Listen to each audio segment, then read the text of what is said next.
Hello नमस्कार। आइए start करते हैं 12 जुलाई का एडिटोरियल ग्रीन वॉशिंग। एडिटोरियल का जो विषय है वो है amendments and the forest amendment bill 2023। तो सबसे पहले तो आपको समझ लेना है कि ग्रीन वॉशिंग क्या है। तो ग्रीन वॉशिंग एक टर्म है। ग्रीन वॉशिंग एक ऐसा टर्म है जिसका मतलब होता है कि आप जो कोई भी मान लीजिए बिजनेस कर रहा है, कोई भी इंडस्ट्री स्थापित करना चाह रहा है, तो वो लोग प्रॉमिस करते हैं और ये फॉल्स प्रॉमिस होता है कि हम लोग एनवायरनमेंट का ध्यान रखेंगे, ये प्रोजेक्ट जो हमारा है वो एनवायरनमेंट फ्रेंडली होगा। इस प्रकार के फॉल्स प्रॉमिसेस किए जाते हैं, लेकिन एक्चुअल में ऐसा होता नहीं है, हकीकत कुछ अलग होती है। तो उसे हम कहते हैं ग्रीन वॉशिंग।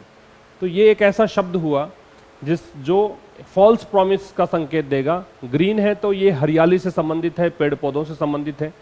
और यहाँ पे जब भी कोई इंडस्ट्री या कोई प्रोजेक्ट आप लॉन्च करते हैं और आप अगर फॉल्स प्रॉमिस करें कि हमारा प्रोजेक्ट एनवायरनमेंट फ्रेंडली है, पर्यावरण का हित देखते हुए हम प्रोजेक्ट ये चलाएंगे, जबकि ऐसा एक्चुअल में नहीं होता है, तो उसे हम बोलते हैं ग्रीन वॉशिंग। पहली बात। दूसरा, लिखा गया किस पर है तो दे रखा है अमेंडमेंट्स। अमेंडमेंट्स का मतलब संशोधन है। अमेंडमेंट जहां भी आएगा उसका मतलब चेंज है, संशोधन है। तो जो अमेंडमेंट्स हुए हैं उनको लेकर है। और फॉरेस्ट कंजर्वेशन अमेंडमेंट, कंजर्वेशन का मतलब होता है प्रिजर्वेशन। कंजर्वेशन का मतलब होता है प्रिजर्वेशन। प्रिजर्वेशन का मतलब संरक्षण है, ठीक है। कंजर्वेशन का मतलब भी संरक्षण है। एक प्रकार से आप जिस स्थिति में है उस स्थिति में उसको बना के रखोगे, उसको डिटीरियोरेट नहीं होने दोगे, विकृत नहीं होने दोगे, उसको हम बोलते हैं कंजर्वेशन। तो एक बिल है 2023 का, उसका नाम है फॉरेस्ट कंजर्वेशन अमेंडमेंट बिल, ठीक है। फॉरेस्ट का मतलब वन हो गया, कंजर्वेशन संरक्षण हो गया, अमेंडमेंट का मतलब संशोधन हो गया, बिल 2023। तो वन संरक्षण संशोधन बिल है 2023 का। आपको यहाँ पे एक बात और समझा दूं कि बिल और एक्ट दो चीज़ें होती हैं। एक होता है बिल, एक होता है एक्ट। इन दोनों में डिफरेंस क्या है? तो जो बिल होता है वो इसकी इनिशियल स्टेज है, वो इसका इनिशियल फेज है। एक प्रकार से इसका वो एंटेसिडेंट है, इसका प्रीडिसेसर है। मतलब एक्ट जब बनेगा, अधिनियम जब बनेगा, उससे पहले जो ड्राफ्टिंग हम करते हैं, जो हम इनिशियल स्टेज पर हम बातें करते हैं, उसको हम बिल बोलते हैं। फिर राष्ट्रपति की मंजूरी के बाद वो एक्ट बनता है, उसके बाद में वो लॉ बनता है, ठीक है। तो सबसे शुरुआती स्टेज क्या होती है? बिल, और उसके बाद में एक्ट बनता है, ठीक है। तो ये बिल की बात है। अब हम विस्तार से इसको पढ़ना स्टार्ट करेंगे। उससे पहले बता देता हूँ कि इसका जो भी सूचनाएं आपको मिलती हैं कि आज ये वीडियो अपलोड किया गया है या फिर उसकी जो भी PDF वगैरह, इसका PDF तो खैर हम पेड कोर्स में देते हैं। तो एक B109 जो एक बैच चल रहा है वहाँ पर इसका PDF उपलब्ध है। ये अंतिम बैच हमने किया था, उसके बाद का जो बैच अभी मैंने लॉन्च नहीं किया है, जैसे टाइम मिलेगा उसके बाद इसको लॉन्च करेंगे। तो वहाँ पे आपको इसका PDF दिया जा रहा है, तो इसलिए मैं आपको ये PDF उपलब्ध नहीं करवा रहा हूँ। खैर, जो भी अलग जो वीडियोस हम डिस्कस करते हैं, चाहे वो क्लोज टेस्ट का हो, चाहे वो ट्रांसलेशन का हो या स्टोरीज का हो, है ना, ये सब के PDF आपको उपलब्ध होते हैं आशीष क्लासेस के नाम से, जो टेलीग्राम चैनल है वहाँ पर। और आशीष क्लासेस क्विज एक और चैनल जो कल के वीडियो में भी मैंने कमेंट में पिन किया हुआ है, आज फिर से मैं उसको पिन कर दूंगा, नाम नोट कर लीजिए। आशीष क्लासेस क्विज के नाम से एक चैनल है जहाँ पर आपको per day practice quiz provide करवाए जा रहे हैं। वहाँ पर आप क्वेश्चंस सोल्व करें, हर प्रकार के क्वेश्चंस हैं, कॉमन एरर्स भी हैं, इडियम्स एंड फ्रेजेस भी हैं, वन वर्ड्स भी हैं, सिनोनिम्स भी हैं, एंटोनिम्स भी हैं, सब चीज़ें वहाँ पे मिलेंगी आपको। तो वो आप ज्वाइन करें चैनल, यहाँ पर आप प्रैक्टिस कर सकते हैं, ठीक है। और बाकी सूचनाओं के लिए और PDFs के लिए आपने एक मेन चैनल जो अपना है आशीष क्लासेस के नाम से, उसको ज्वाइन कर ही रखा होगा, नहीं कर रखा तो वो भी ज्वाइन कर लीजिए। अब देखिए विस्तार से इसको पढ़ें। तो कह रहा है कि चेंजेस टू, याद रखिए इंपॉर्टेंट बात है कि चेंज के साथ में हम टू लगाते हैं। चेंज दे रखा है, चेंज किस में है उसके लिए हमें प्रेपोजिशन क्या चाहिए होता है? टू चाहिए होता है। परिवर्तन है और परिवर्तन किस चीज में है उसके लिए क्या लगाते हैं? टू लगाते हैं, ये ध्यान रखेंगे। तो चेंजेस, चेंजेस किस में? कंजर्वेशन लॉज में, जो भी संरक्षण नियम है, संरक्षण वाले कानून है, उसमें उन चेंजेस को, ये चेंजेस यहाँ पे सब्जेक्ट है, इसकी वर्ब है ये मस्ट बी बैक्ड, और ये पैसिव का स्ट्रक्चर है, बी के साथ में थर्ड फॉर्म, ये पैसिव वॉइस हो गया। बैक का मतलब होता है सपोर्ट करना, सहारा देना, समर्थन करना, ठीक है। तो कह रहा है कि भाई जो भी चेंजेस करने हैं आपको संरक्षण वाले कानूनों में, उनको समर्थन मिलना चाहिए, उनको सपोर्ट मिलना चाहिए, किसका? साइंटिफिक एविडेंस का, वैज्ञानिक प्रमाण उसके लिए होने चाहिए, वैज्ञानिक साक्ष्य उसके लिए होने चाहिए। एविडेंस के बारे में बता दूं कि अनकाउंटेबल नाउन है। सबसे पहली बात, एविडेंस है वो कैसा नाउन है? अनकाउंटेबल, मतलब इसका प्लूरल नहीं बनता है, एविडेंसेस नहीं बनता है। और जब भी आप एविडेंस के साथ में क्रिया लगाओगे तब भी वो सिंगुलर ही लगेगी, क्योंकि ये सिंगुलर है, प्लूरल बन ही नहीं सकता। साइंटिफिक जो शब्द है वो एडजेक्टिव है, ठीक है। तो क्या कह रहा है कि जो भी बदलाव आप करोगे कंजर्वेशन लॉज में, उसको जरूर से जरूर, मस्ट है तो ये ऑब्लिगेशन बताता है, बाध्यता बताता है, मॉडल है, उसको जरूर से जरूर सपोर्ट मिलना चाहिए, किसका? साइंटिफिक एविडेंस का, वैज्ञानिक प्रमाण, वैज्ञानिक साक्ष्य का। अब कह रहा है कि ये जो बिल है जिसका नाम है forest conservation amendment bill 2023, that is being deliberated upon. अब यहां पे एक वर्ड दे रखा आपको, डेलिब्रेट अपॉन, डेलिबरेट अपॉन। इसका मतलब होता है बहुत ही डीप तरीके से डिस्कस करना, ठीक है। तो डेलिबरेट अपॉन का मतलब क्या है? To discuss, discuss something seriously कह सकते हो। किसी चीज पर गंभीरता से विचार करने को हम क्या बोलते हैं? Deliberate upon. लिख लीजिएगा, डेलिबरेट अपॉन का मतलब है किसी चीज पर गंभीरता से विचार करना। तो ये जो बिल है जिस पर की विचार किया जा रहा है, अब यहां पे एक बात और समझिए, ये बीइंग के साथ थर्ड फॉर्म आ रही है, पैसिव हो गया, क्योंकि बी के साथ थर्ड फॉर्म जब भी लगाते हो तो पैसिव होता है, बीइंग भी बी का ही फॉर्म है। ये किसका पैसिव है? तो ये प्रेजेंट कंटिन्यूअस का पैसिव है, ठीक है। प्रेजेंट कंटिन्यूअस में इज एम आर लगाते हैं, आईएनजी लगाते हैं, उसका पैसिव बनता है बीइंग के साथ थर्ड फॉर्म से। तो इस बिल पर, इस बिल के लिए दैट आ रहा है, तो ये आ गया दैट इसके लिए, इसकी वर्ब हो गई इज। इस बिल पर विचार किया जा रहा है, किसके द्वारा विचार किया जा रहा है? पार्लियामेंट की एक ज्वाइंट कमेटी है उसके द्वारा।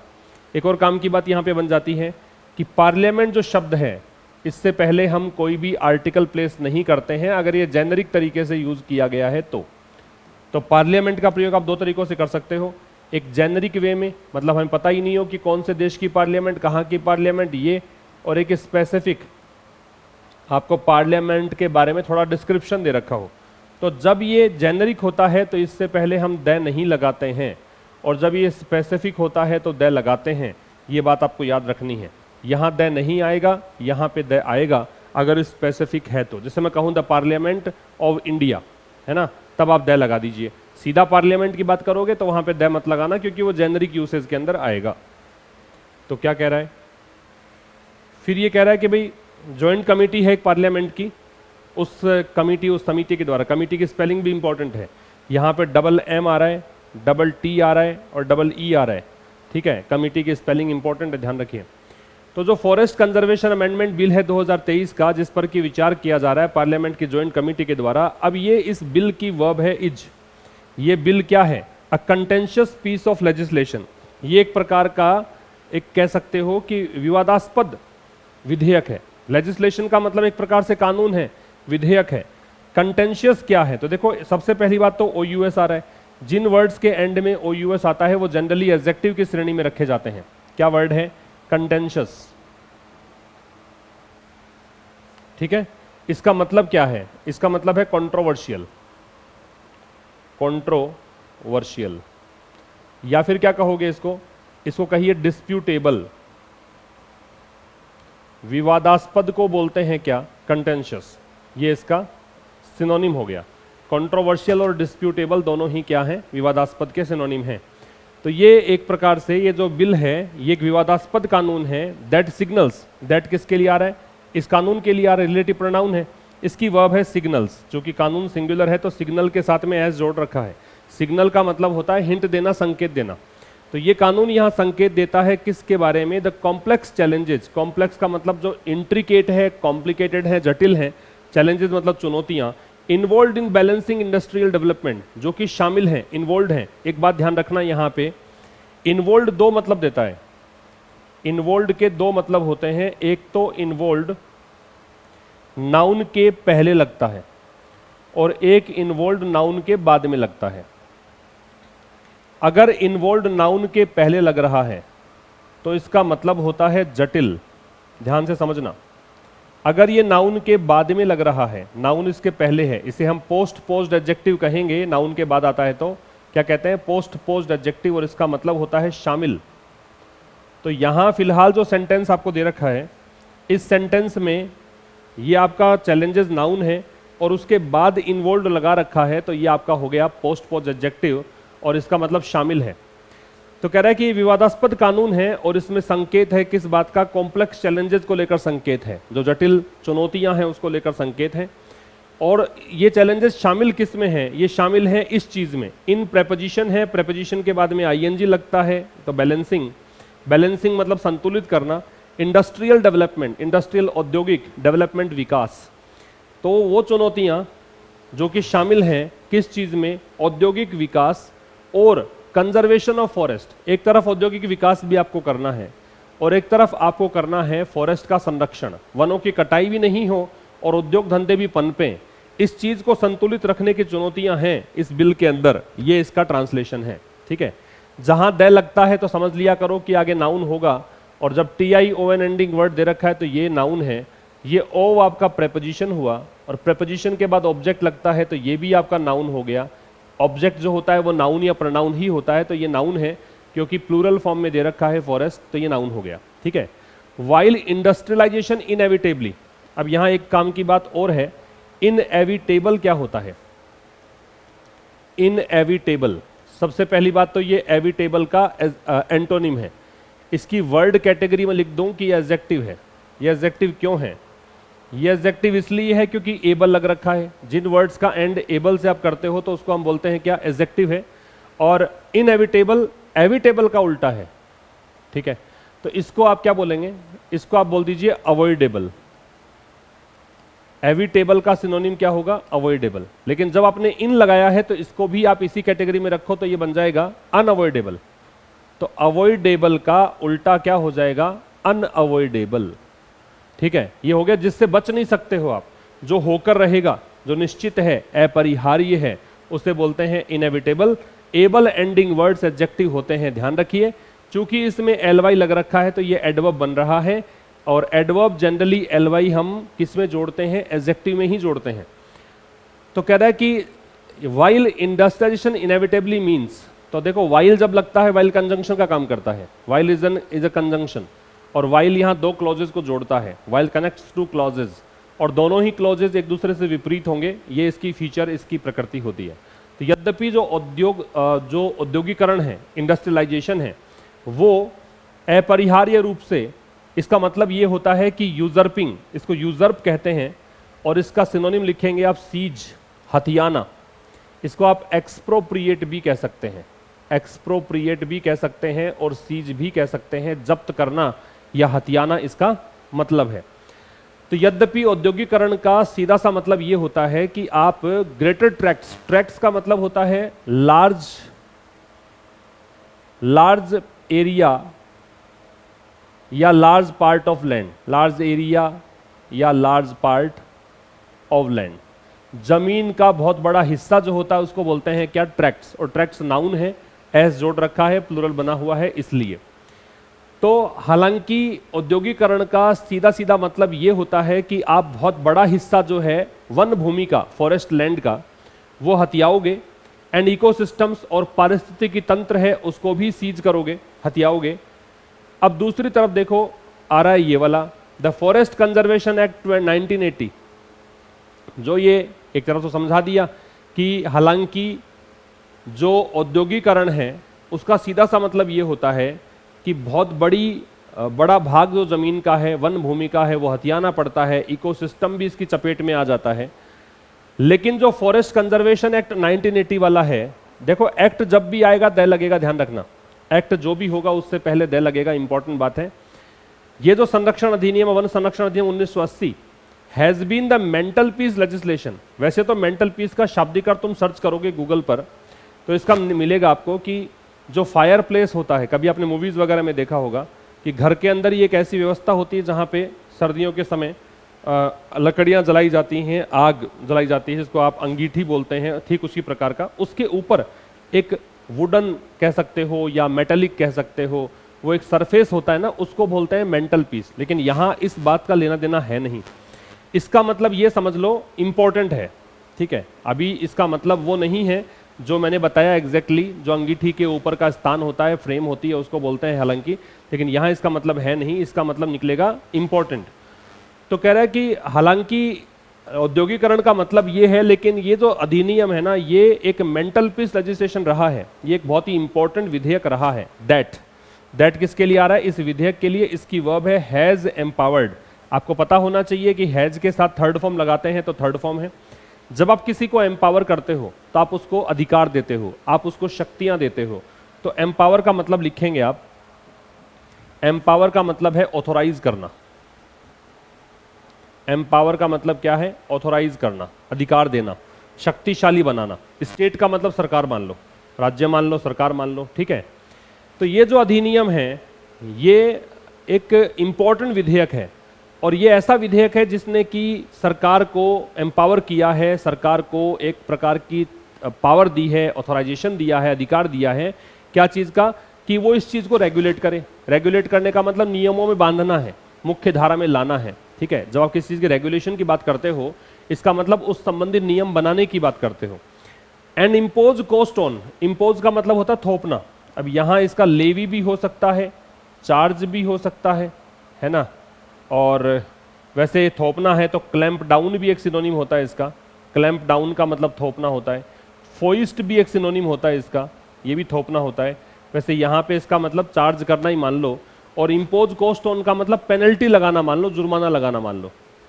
तो हालांकि इंडस्ट्रियलाइजेशन का मतलब ये है, लेकिन ये जो अधिनियम है ये बहुत ही इंपॉर्टेंट विधेयक रहा है, जिसने कि स्टेट को पावर दी है किस चीज़ की, कि इस चीज़ को रेगुलेट करें और जुर्माना लगाएं किस चीज़ पर? इस प्रकार के इंडस्ट्रियल एक्सप्लॉइटेशन पर। इंडस्ट्रियल तो हो गया आपका एडजेक्टिव, क्योंकि एल एंडिंग वर्ड्स भी एडजेक्टिव होते हैं, तो इसकी वर्ड कैटेगरी तो एडजेक्टिव है। जब ये एडजेक्टिव है तो इसका मॉडिफाई किसको कर रहा है? एक्सप्लॉइटेशन को। मैंने अभी बताया था TION एंडिंग वर्ड्स नाउन होते हैं, तो ये नाउन हो गया। एक्सप्लॉइटेशन का मतलब शोषण होता है, शोषण का मतलब जरूरत से अधिक यूज करना मान लीजिए।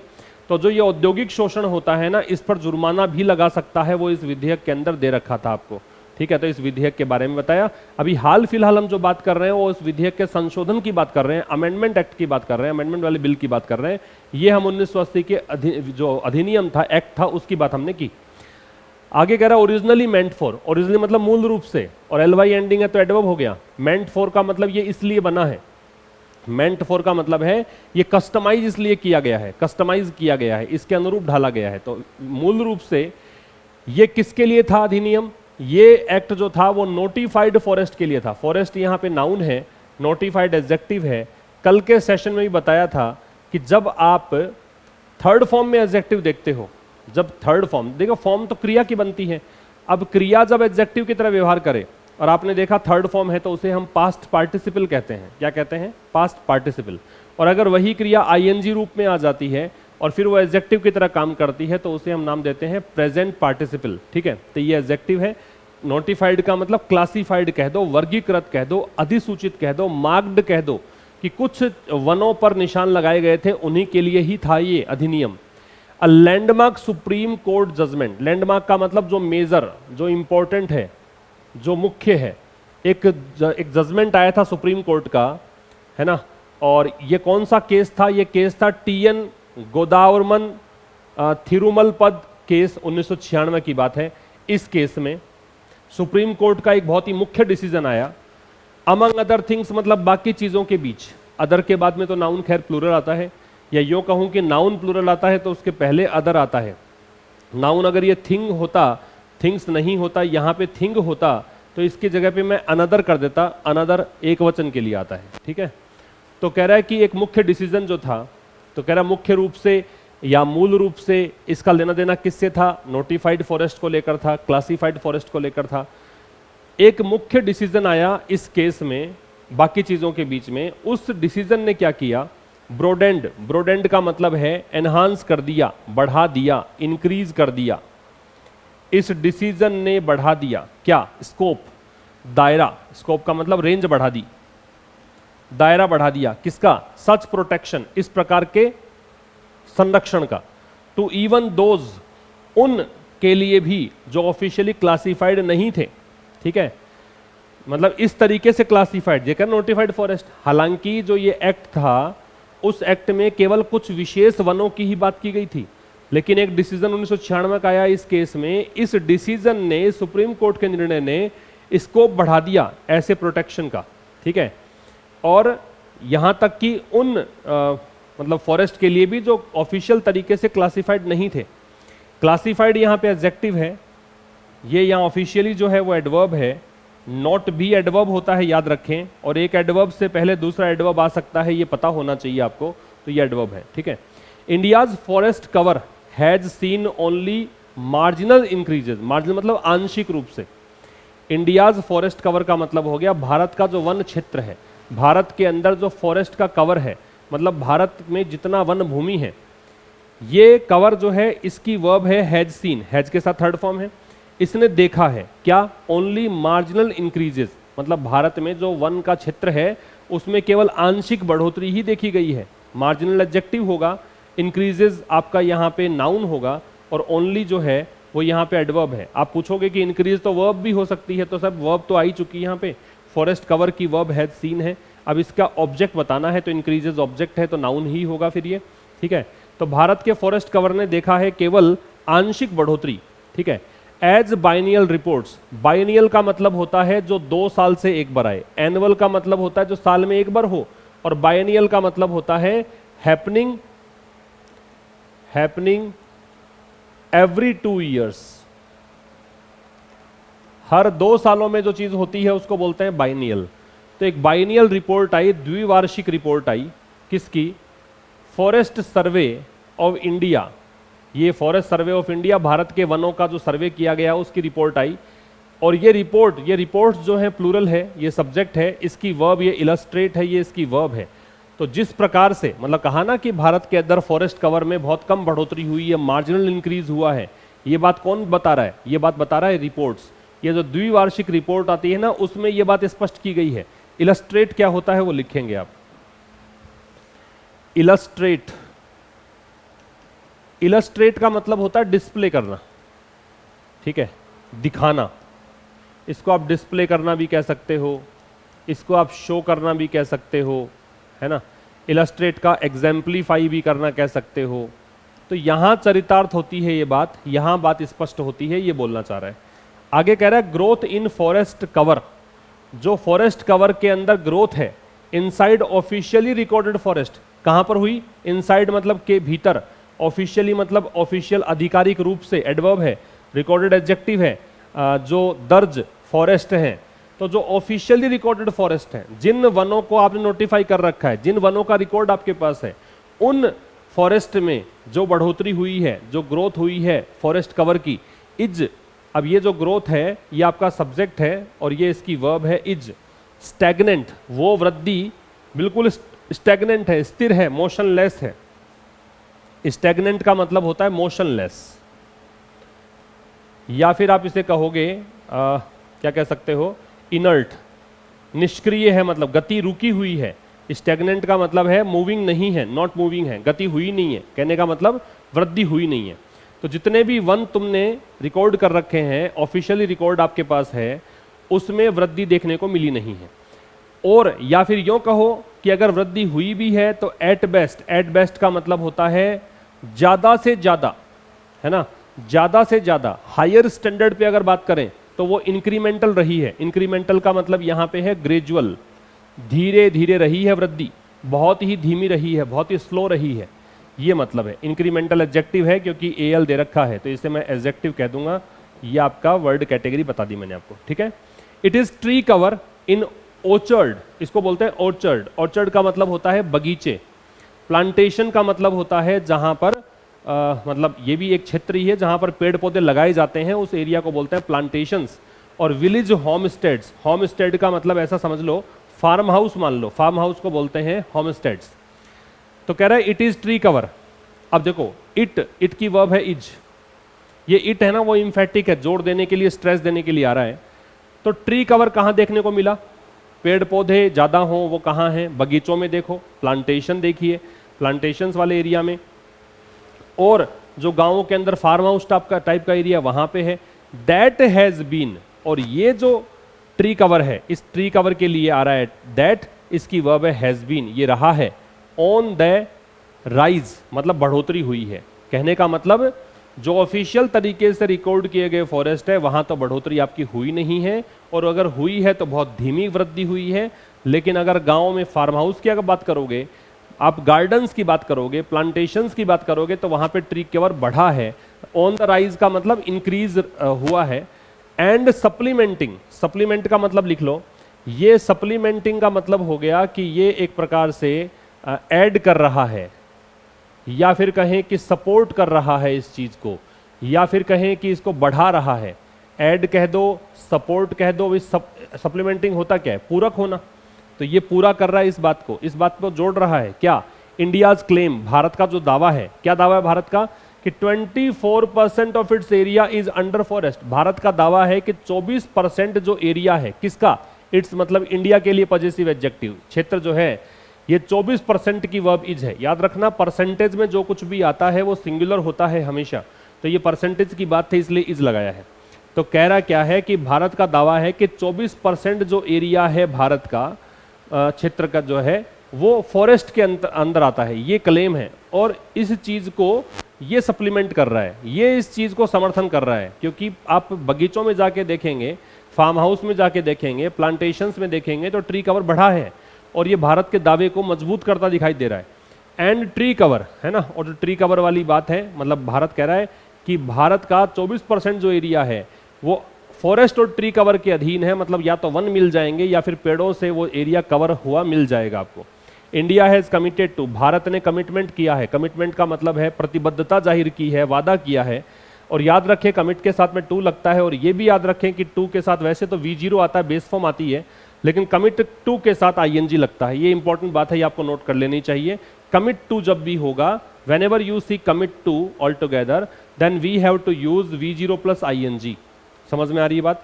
Whenever you see commit plus to, then we have to use base form plus ING।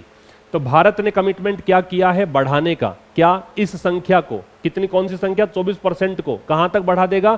33% तक बढ़ाने की बात की है।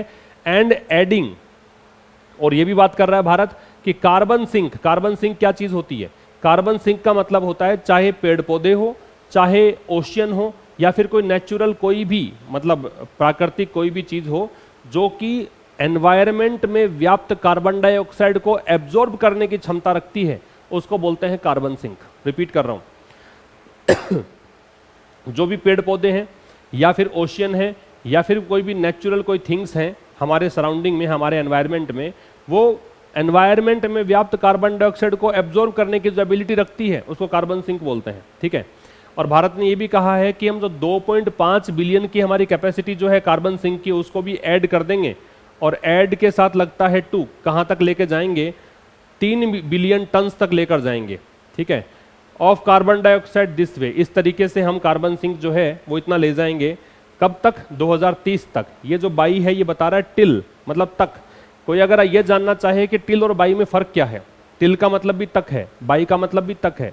And if you want to know what is the difference between these two things, तो आपको याद रखना है कि टाइम लिमिट पूरी होने से पहले पहले की अगर बात करते हैं तब तो आता है बाई, और टाइम लिमिट भी उसमें शामिल हो। 2030 से पहले पहले की बात है इसलिए बाई लग रखा है, और 2030 में ही जाकर काम होगा तो फिर वहां पे टिल लगाना पड़ता। As part of its international, और ये भारत ने बात की है इस हिस्से के रूप में, मतलब भारत का एक अंतर्राष्ट्रीय क्लाइमेट कमिटमेंट है। इंटरनेशनल, अंतर्राष्ट्रीय क्लाइमेट जलवायु कमिटमेंट्स का प्रतिबद्धताएं, भारत ने अंतर्राष्ट्रीय जलवायु की प्रतिबद्धताएं जो बता रखी हैं, वादे जो कर रखे हैं, उसका एक पार्ट ये भी है। उस पार्ट के रूप में भारत ने ये कहा है कि हम फॉरेस्ट कवर को 33% ले जाएंगे, और जो 2.5 बिलियन टन का हम कार्बन सिंक करते आए हैं उसको 3 बिलियन टन तक लेके जाएंगे कार्बन सिंक को। ये भारत ने एक वादा जो कर रखा है उनमें से एक पार्ट ये है, ये भारत ने दावा किया है, भारत ने कमिटमेंट दिखाया है। ये था आज के इस एडिटोरियल में। अब मिलेंगे कल एक नए सेशन के साथ ठीक शाम 5 बजे। तब तक के लिए नमस्कार। Thank you very much.